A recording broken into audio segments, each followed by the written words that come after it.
Hi, this is Stan Fitzgerald with Veterans for America First on our partnered channel, The Vet Voice. I have with me two very well-known people today.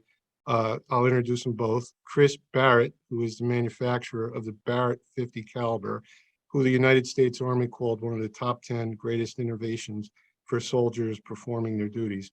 How are you today, Chris? Very well. How are you this morning, sir? Good, thank you. And Good. also former congressional candidate and my good friend, who was endorsed by Rudy Giuliani. Let me introduce Robert Cornicelli from New York, retired Army captain. How are you today, brother? Always moving forward. Love being on your show. So, Chris, I just wanted you to recount the story of how the gun was manufactured and designed. Mhm. For our viewers, I met Chris at country music star John Rich's house. He was there for a Lauren Boebert event, and Chris kind of stole the show. So, and John Rich wouldn't stop talking about how this weapon was visualized and created. So, Chris, could you recount that for our viewers?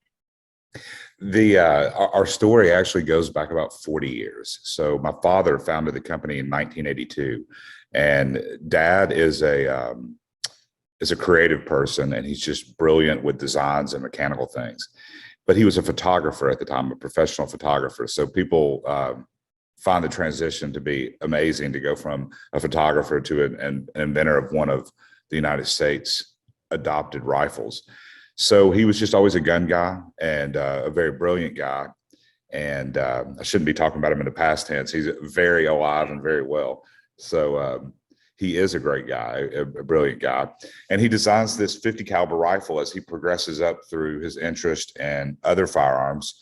He eventually develops this thing, and it was not for a very interesting point is it was not for a military requirement. It wasn't the U.S. military or any other saying we have to have something like this. He did this out of his own personal interest, which the big tie in there is this is a thing that can only happen in the United States. With the freedoms we have, with our Second Amendment, our ability to own firearms and to freely start a business, if we can do that and have the persistence to stay with it, that's just it's a blessing other people don't have in other places in the world. So we have to recognize that. So he designs this 50 caliber rifle that was the design was laughable at the time. Actually, people thought it was crazy to be able to shoot something like this from your shoulder. He proved everyone wrong.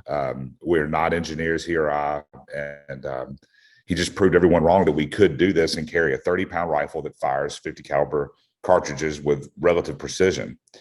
So that is, that is the first part of our story. And it was just a great honor for Dad to have a rifle adopted by the U.S. military. He was the only living firearms designer to have a rifle with an M classification that had been officially adopted by the U.S. military until 2021, when a rifle that I designed was also adopted by the U.S. military. And that's kind of our greatest pride for us. It's like, to have two platinum hits in a row. So Dad's rifle was adopted by the U.S. Army and became the M107 long-range sniper rifle.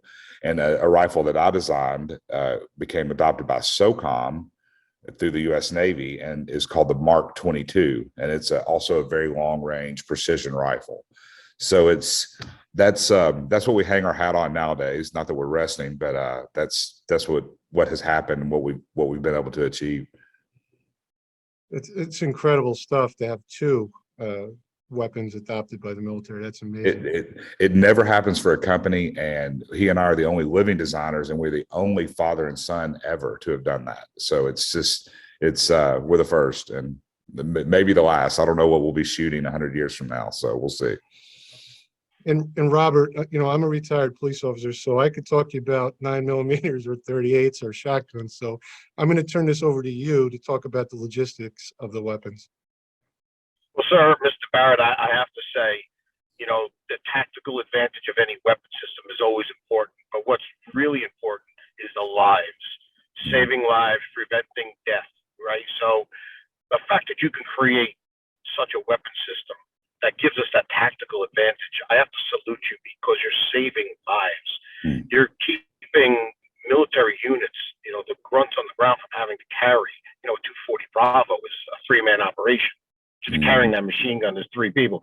You've put the power a massive power now, and really the arms of one person. So you're saving American lives, and I salute you, and I salute your father for that. Oh, thank you, sir. And that's what it's about. It's about winning, but it's about winning with the least or the fewest deaths. You know? That's right. I appreciate you saying that. For us, and I said this at John Rich's house also, our paydays are the days that when we meet guys like you that that tell us these things, that recount these stories or their experiences with a rifle. It is the most rewarding thing, and we've got some quite emotional grown men telling us stories that you just would not believe. Now it fires a ball rounds, correct? It fires a what now? A ball round, the M33 ball round. Yes, that's the primary cartridge that the military uses for it because it's the most available. And the tactical advantage of that M33 ball round, you can really not replace, but you could take out targets that you would say a 3-person mortar crew would be needed to. Correct? Well, with particularly, there's another cartridge in the inventory that in the U.S. military inventory and others that's called Mark 211, and it's also known as the Rothus round. That particular cartridge, which is not available to civilians, but it's in military hands, it possesses a lot of power to damage equipment, start fires, and yes, to precision damage things like that and destroy them without the ancillary damage or the collateral effects of, say, a grenade launcher or a bigger weapon. So we can precisely disable equipment, enemy vehicles, things like that without creating a lot of damage in a city or around a building or whatever. Right. So you could take out an armored, a lightly armored vehicle that may have, a 50 caliber zone on it or a grenade launcher. That's right. So the U.S. used the M107 rifle to great effect in the first war in Desert Storm. So on old Russian vehicles like that. So yeah, it can certainly have an effect on all of those. Yeah, and that's important. And in the recoil of this weapon system, if you have a muzzle brake on it, correct? It does, yes. It's probably less than a 12 gauge in a breaching shotgun.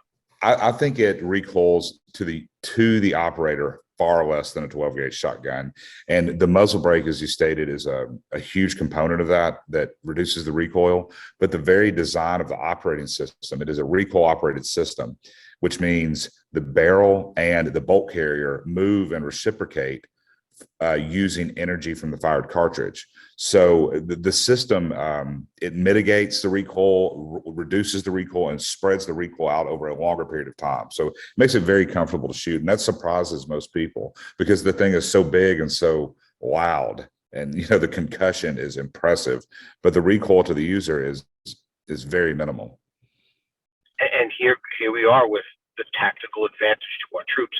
Not every infantry officer or 11 Bravo is 6'5" and 250 pounds. That's right. They're getting smaller and smaller, and they're lessening the PG requirements. So you're getting people who could be 155 pounds soaking wet, able to use this system, whereas in the past they're not. That's right. It's a very adaptable system. We've seen it used by, you're right, all shapes and sizes, and that's one of the beauties of that rifle system. Yeah. So you've given the United States an amazing advantage over our enemies, and that's really what it's about. And the distance that you can fire this weapon system from, it's almost 2 football fields accurately, like a trained sniper. Am I right?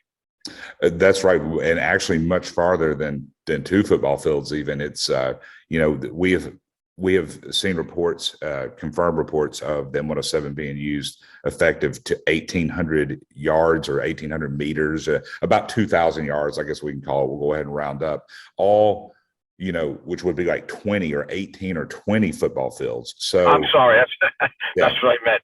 Yeah, so I meant 20 football fields. That's what I thought. And it's, of course, people often ask, how far is the rifle accurate to? What's a bit of a sophisticated question. If we were trying to hit a target the size of this laptop I'm on right now, the range, the effective range is much shorter. If we're trying to hit a large vehicle like a truck with a machine gun mounted on it, the range is much further because of just the size of the target and dispersion. So it's always a bit of a complicated question to answer, but a good answer is always farther than you can see. So it Right. can be targets. And again, what you've given the military, even though this wasn't designed for the military, what you've given the military is that advantage. It wasn't so long ago where 1,000 yards was impressive, Right. and you've doubled that, and that saves lives. That I'm thoroughly. When Mr. Fitzgerald asked me to come on, I said it's an honor. Mhm. You know, like General Flynn, Mayor Giuliani, a lot of these guys endorse me, and they've done great things in their life, but the number of people that you wouldn't even know you saved, you'll never know. Yeah. But it's there, and I recognize it, and I know Stan recognizes it. And I'm definitely be telling a lot of people about this. Guys, I really appreciate this. Thank you. Well, Well, it's the truth. Well, you're very welcome, Chris, and we appreciate you. And I want to thank you both for taking the time to make this presentation for Veterans for America First family. And I'm glad you both had time for us, and I'll talk to you both soon, my friends. Thank you, Thank you. gentlemen. Take care now, guys. Bye-bye. Take